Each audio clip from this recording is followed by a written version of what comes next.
আপনার কি সকালে ঘুম থেকে উঠে হাতের আঙুল শক্ত হয়ে যায়, মুঠো করতে খুবই কষ্ট হয়, হাঁটু, কবজি বা কাঁধ ব্যথা, ফোলা দিন দিন বেড়েই চলছে? প্রতিদিন পেনকিলার ট্যাবলেটের সাথে কিছু স্টেরয়েড জাতীয় মেডিসিন খেলে সাময়িক আরাম পেলেও বন্ধ করলে আবার যায় কি সেই? তাহলে সম্ভবত আপনার রিউমাটয়েড আর্থ্রাইটিস হয়েছে।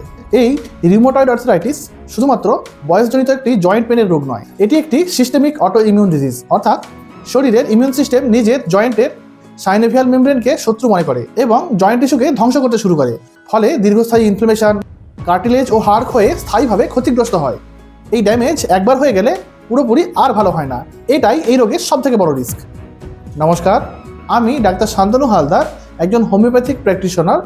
আজকে আলোচনা করব রিউমাটয়েড আর্থ্রাইটিস থেকে মুক্তি পাওয়ার সেরা কিছু হোমিওপ্যাথিক ওষুধের সম্বন্ধে।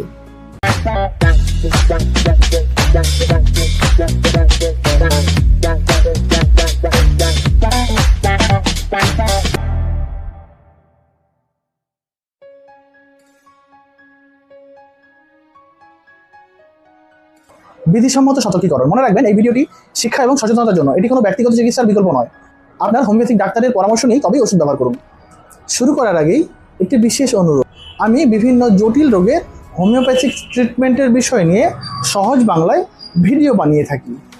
যারা আমাদের চ্যানেলে প্রথমবার এসেছেন এবং হোমিওপ্যাথি সম্বন্ধে জানতে ইচ্ছুক, তারা আমাদের চ্যানেলটিকে সাবস্ক্রাইব করুন এবং ডেসক্রিপশানে থাকা হোয়াটসঅ্যাপ চ্যানেলটিতেও জয়েন হন, যাতে সমস্ত ভিডিওর আপডেট আপনি ইনস্ট্যান্ট পেতে পারেন। এই বয়সে ব্যথা হলে আপনার কি মনে আসে? বাতের ব্যথা? আর ব্যথা হলে ওই পাড়ার ওষুধ দোকান থেকে পেন কিলার খেয়ে জেনে শুনে দয়া করে প্লিজ নিজের কিডনি, লিভারের 12টা বাজাবেন না। আর পুরুষ মানুষ সবার খেয়াল রাখতে রাখতে নিজের কথা তো ভুলেই যান, কিন্তু সবার সাথে সাথে নিজের শরীরেরও তো খেয়াল রাখতে হবে, নইলে কিন্তু আপনি কারোরই খেয়াল রাখতে পারবেন না।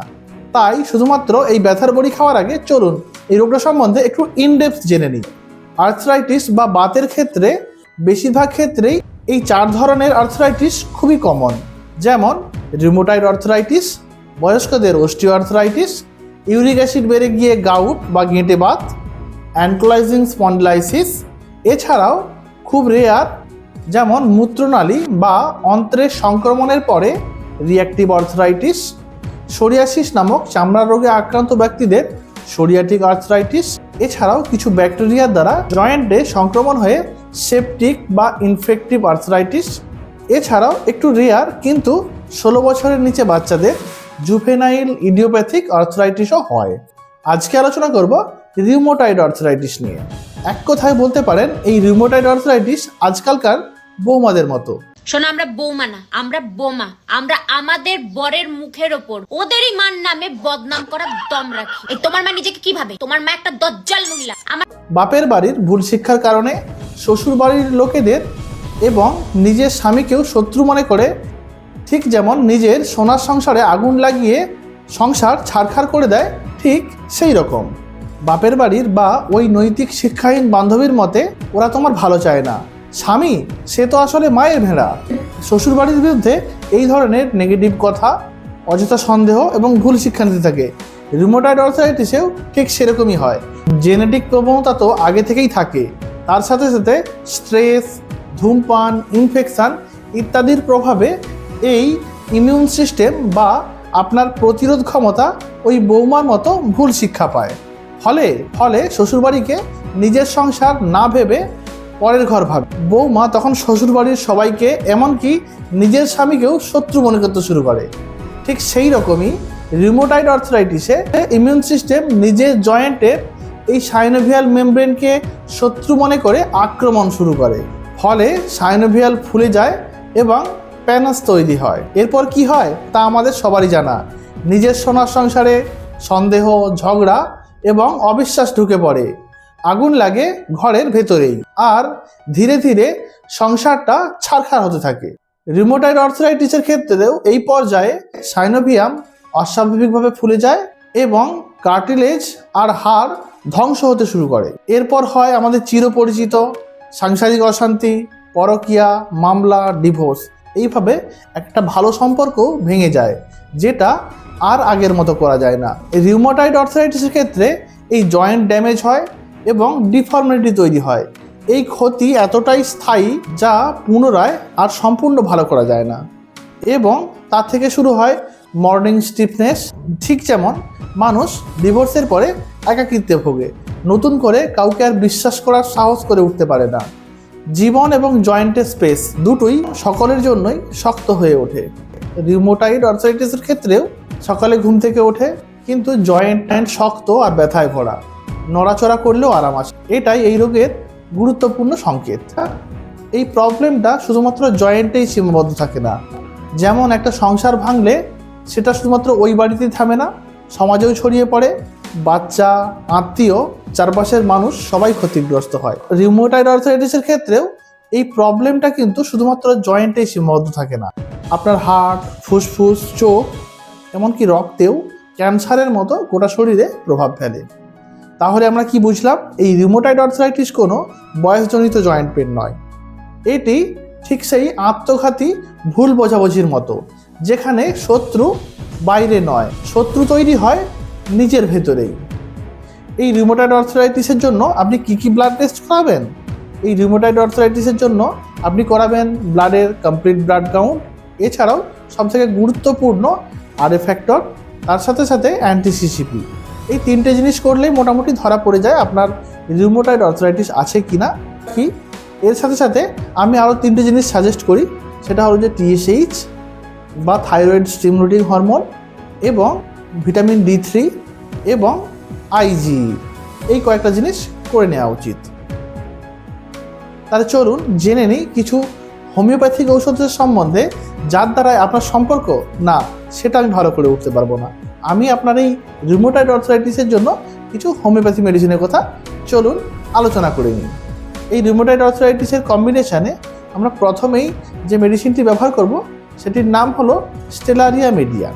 যদি আপনার এই টাইপের আর্থ্রাইটিসটি অনেক দিনের হয়ে থাকে, তার সাথে সাথে টেন্ডন এবং মাসলসে খুবই বেশি ব্যথা করে, সাথে জয়েন্ট টান ধরা ব্যথা, এবং নড়াচড়া করলে আপনি ভালো ফিল করেন অথচ রেস্ট নিলেই ব্যথা বেড়ে যাওয়া, এবং অনেক দিন ধরে জয়েন্টগুলো শক্ত শক্ত হয়ে থাকা, বাতের সঙ্গে সঙ্গে যদি আপনার জেনারেল উইকনেস থাকে, তাহলে এই স্টেলারিয়া মিডিয়া খুবই একটি কার্যকরী মেডিসিন।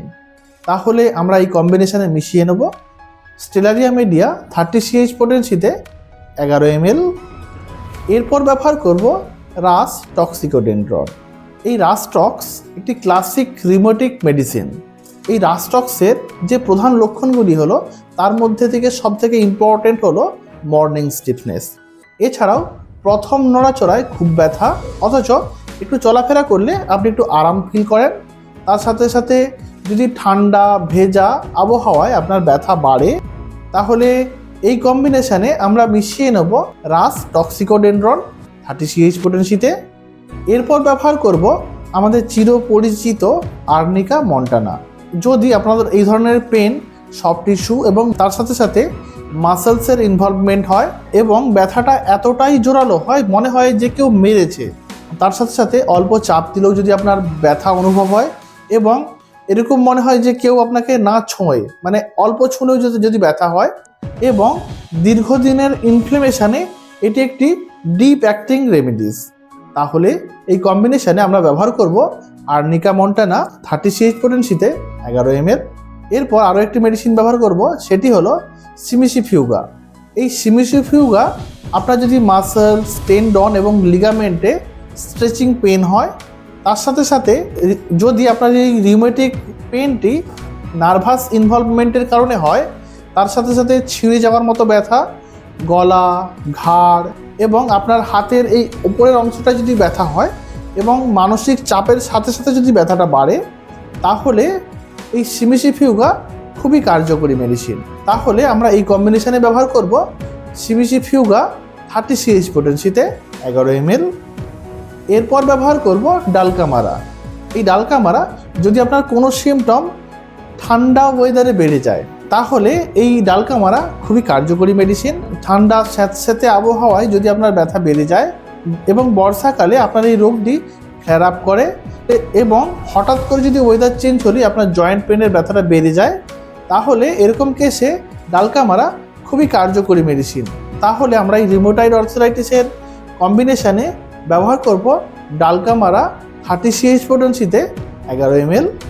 তাহলে আপনি এই ঔষধগুলি ডক্টর রেকভেক বা WSI এর সিলপ্যাক মেডিসিন ব্যবহার করবেন এবং সাথে একটি 100 ml এর কাঁচের ড্রপারযুক্ত বোতল কিনে নিয়ে আসবেন এবং মিশিয়ে নেবেন স্টেলারিয়া মিডিয়া 30 CH পোটেন্সিতে 11 ml, রাস্ট অক্সিকোডেন্ড্রন 30 CH পোটেন্সিতে 11 ml, আর্নিকা মন্টানা 30 CH পোটেন্সিতে 11 ml, সিমিসিফিউগা 30 CH পোটেন্সিতে 11 ml, এছাড়াও ডালকামারা 30 CH পোটেন্সিতে 11 ml। এই ওষুধগুলি আপনি সমপরিমাণে মিশিয়ে নিয়ে ব্যবহার করবেন সকালে 2 ফোঁটা, দুপুরে 2 ফোঁটা এবং রাত্রিরে 2 ফোঁটা খাবার খাওয়ার অন্তত আধ ঘন্টা আগে। এই মেডিসিনটি আপনি 1 মাস ব্যবহার করে দেখুন। আপনার যদি সিমটমের উন্নতি ঘটে তাহলে এটি অন্তত 3 থেকে 6 মাস ব্যবহার করুন। আপনার রিউমেটয়েড আর্থ্রাইটিসের ব্যথাটি ধীরে ধীরে কমে আসবে। আরও ভালো ফলাফলের জন্য এর সাথে ব্যবহার করুন বায়ো কম্বিনেশন নম্বর 19, সকালে 6টা এবং সন্ধ্যেবেলা 6টা, খাওয়ার কিছুক্ষণ পর খাবেন। এই ওষুধগুলি খুবই কার্যকরী, আপনি ডাক্তারের পরামর্শ নিয়ে ব্যবহার করতে পারেন। আর ব্যবহার করলে কেমন রেজাল্ট হলো আমাদের জানাতে ভুলবেন না। এই ভিডিওটি যদি আপনাদের ভালো লেগে থাকে তাহলে প্লিজ লাইক করুন আর পাশে থাকা হাইপ অপশনটি অবশ্যই ক্লিক করুন। আর আপনার আশেপাশে যদি কেউ এরকম রোগে আক্রান্ত থাকে তাহলে তার সঙ্গে এই ভিডিওটি হোয়াটসঅ্যাপে শেয়ার করতে পারেন। মনে রাখবেন, শেয়ারিং ইজ কেয়ারিং। এইরকমই কার্যকরী হোমিওপ্যাথি রিলেটেড ভিডিও দেখতে শান্তনু হোমিও কেয়ার এই চ্যানেলটি সাবস্ক্রাইব করুন। এখনকার মতো ভিডিওটি এখানেই শেষ করি। শিগগিরই আবার ফিরে আসবো নতুন টপিকে নতুন ভিডিও নিয়ে। ততক্ষণ সবাই ভালো থাকবেন, সবাইকে ভালো রাখবেন। বাই।